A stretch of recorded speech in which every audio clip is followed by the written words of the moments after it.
E aí o que aconteceu é que basicamente Sarai disse a Abraão: já que o Senhor me impediu de ter filhos, possua a minha serva. Talvez eu possa formar família por meio dela. E aí Abrão teve um filho com Agar, e esse filho foi chamado de Ismael. Né?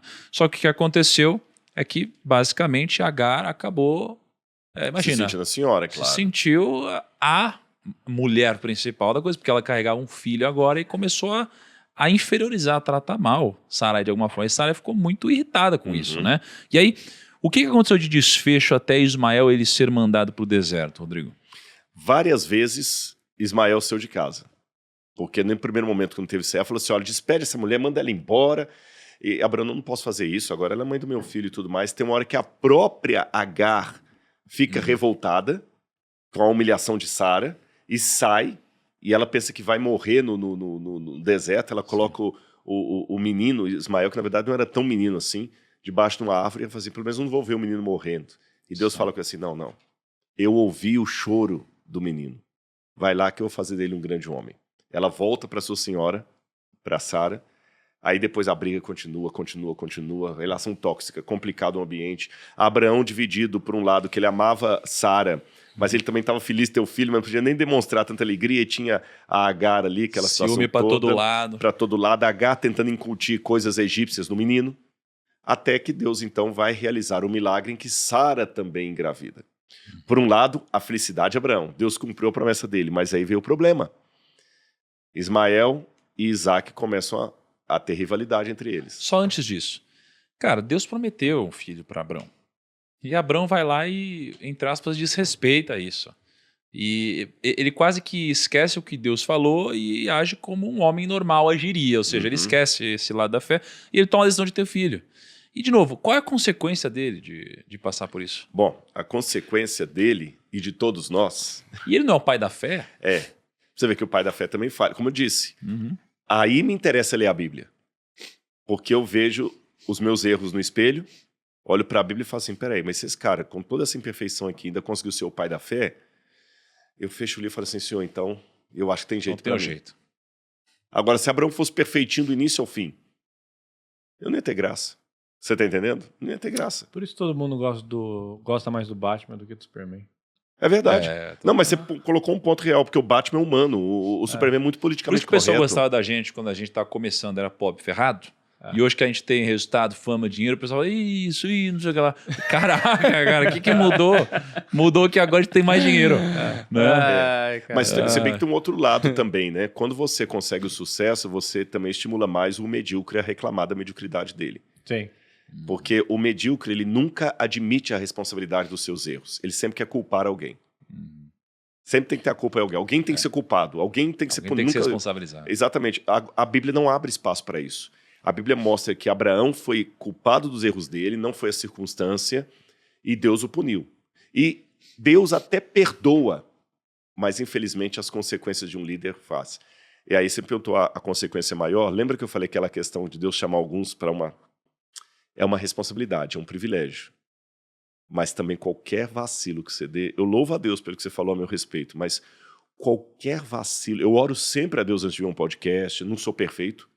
Conviva comigo, você vai descobrir uma meia dúzia de erros, um livro, mas eu sei que um vacilo meu também tem um estrago grande. Tem, com certeza.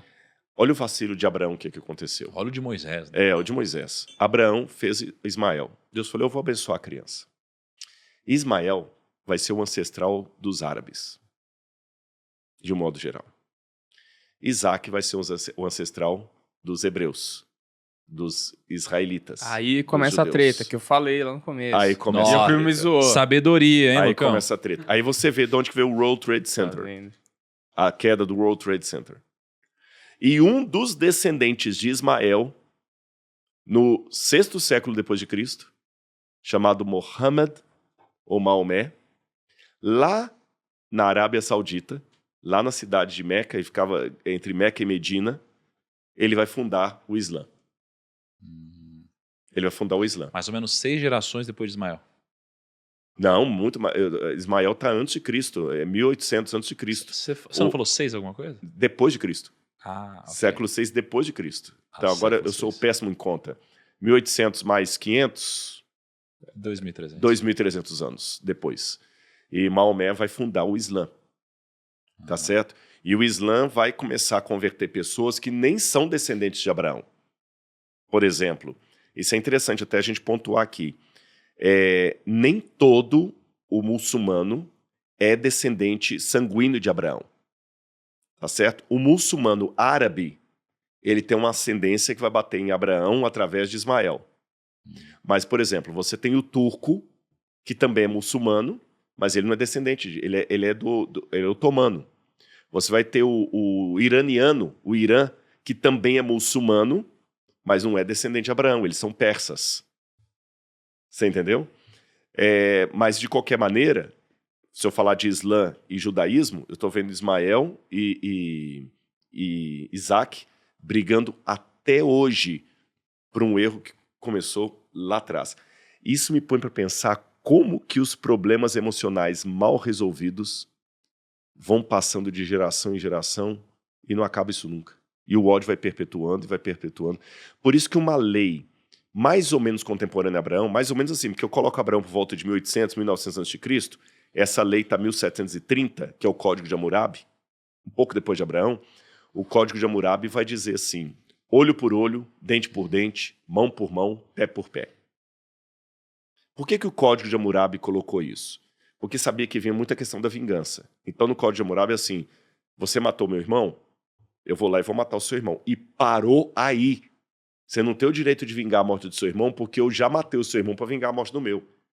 Olho por olho, dente por dente, mão por mão, pé por pé. Senão vai virar uma loucura. Loucura. Né? E isso foi tão importante que o Moisés, quando vai escrever os mandamentos de Deus, repete essa lei de Hammurabi no Código de Moisés.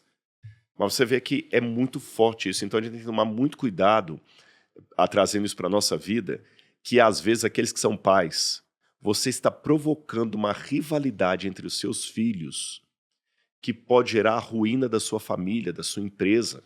Você que construiu tudo com tanta dificuldade, você está criando um Ismael, um Isaac para dar problema amanhã para a sua própria empresa, para os seus netos. Se você ama a sua família mesmo, pense já nos seus bisnetos também não tendo briga. E às vezes é melhor ceder um pouquinho. Só que Abraão às vezes ficava na sua saia justa. Quando Sara mandou a Agar embora, ele manda, e Ismael foi com todo aquele trauma, meu pai me rejeitou, né?